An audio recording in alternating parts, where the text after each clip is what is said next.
In questa lezione imparerete una pittura materica, una tecnica mista abbinando l'acquerello a una pittura appunto più materica ad acrilico. Se siete interessati alla lezione integrale potete richiederla nel primo link in descrizione. Innanzitutto io ho preso dei fogli da acquerello, gli acquerelli in godè e ho proceduto a fare uno sfondo molto morbido usando un pennello da acquerello e bagnando prima la carta sulla quale io vado a dipingere. Ho usato dei colori, in questo caso a piacere, ho usato un verde e un blu, facendo appunto degli effetti molto sfumati. Ho lasciato poi asciugare molto bene prima di procedere con la pittura materica. Ci occorrono poi delle spatole. Sapete che ne esistono di varie forme e misure per fare effetti diversi, quelle tonde più a bottone per fare i petali, quelle più lunghe per fare le foglie, queste di forme particolari per fare effetti particolari che poi vi mostrerò. Ci occorrono magari, se ce l'avete, anche questi pennelli in silicone che hanno anche questi delle forme più allungate, delle forme più a lingua di gatto, a seconda delle forme più appuntite, a seconda appunto degli effetti che si vogliono ottenere. Sono pennelli a tutti gli effetti come quelli in pelo naturale o sintetico che siete abituati ad utilizzare. Ci occorrerà poi anche un supporto sul quale stendere una pittura materica, quindi io ho preso una tavolozza di queste tipo in plexiglass. Poi occorrono appunto dei medium, a seconda che lavorate con l'olio o con l'acrilico. Per l'acrilico va bene questa pasta modellante che si può stendere e poi colorare successivamente oppure mischiare direttamente con il colore. Altrimenti esistono anche altri tipi di impasto a seconda se lavorate con l'olio appunto o con l'acrilico. Esiste anche la possibilità di prepararvi da sole una pasta modellante che si fa con colla vinilica e del cotone sminuzzato, va bene quello dei pannolini dei bambini, uniti in parti uguali, si lascia riposare dopo averlo lavorato per un po', una decina di minuti e poi si unisce un cucchiaio di gesso pronto. Se abbiamo usato un cucchiaino, tutto un cucchiaino, se abbiamo usato un cucchiaio più grande o due cucchiai, tutto due cucchiai. Dopodiché questo prodotto si può conservare per un mese, anche diversi giorni, insomma, in un tappo ermetico con chiusura ermetica e al momento dell'utilizzo si può aggiungere nuovamente del gesso per rendere il composto più denso, questa volta in polvere, gessa oro va benissimo e a questo punto anche il colore. A questo punto vi insegnerò appunto come modellare questa pasta che viene stesa direttamente sulla mia tavolozza.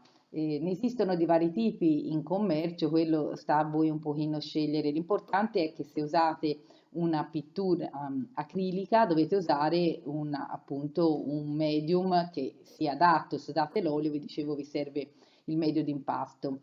Qui ho messo a confronto due paste materiche, ma come vi ho detto potete prepararle anche da sola e a seconda di come usate poi la spatola ottenete effetti diversi.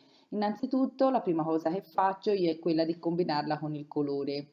Io qui non ho aggiunto del gesso, come vi dicevo, per rendere l'impasto più denso, in quel caso avrei avuto una possibilità di modellazione maggiore.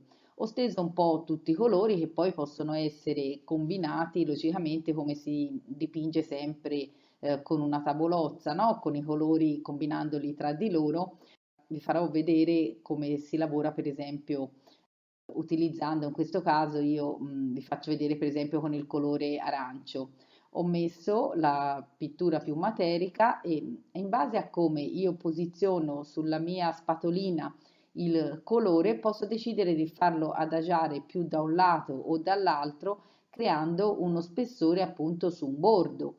Questo è logico, sta nel momento in cui io carico la spatolina, decidere, vedete, se schiacciarla centralmente e fare un petalo centrale oppure se ottenere per esempio anche altri effetti.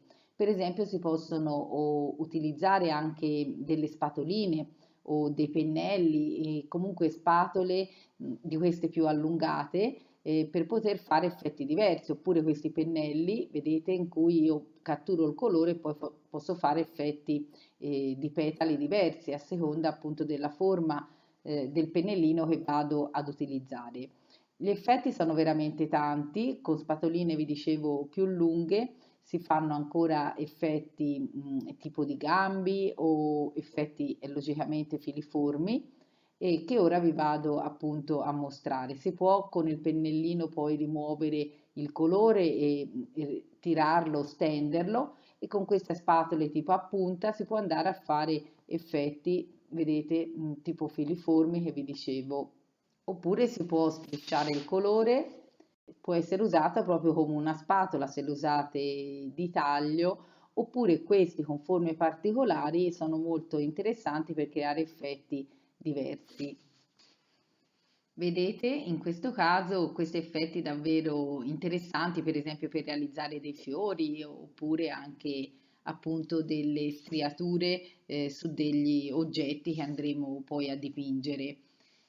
Per quanto riguarda poi anche queste spatole, diciamo più schiacciate, vi mostro meglio in dettaglio come combinare, diciamo, il colore in modo tale che si adagi sulla spatola. Vedete, se io uso la spatola in maniera piana e schiaccio il colore mi va sui bordi e quindi è l'ideale per creare proprio un petalo.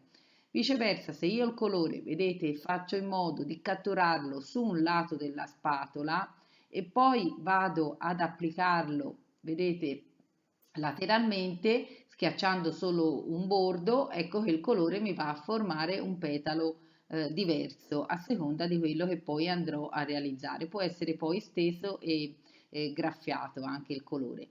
A questo punto riprendo i miei supporti che avevo preparato con acquerello e vado a applicare la pittura materica in base ai colori prescelti. E qui vi mostro velocemente i lavori eseguiti a lezione.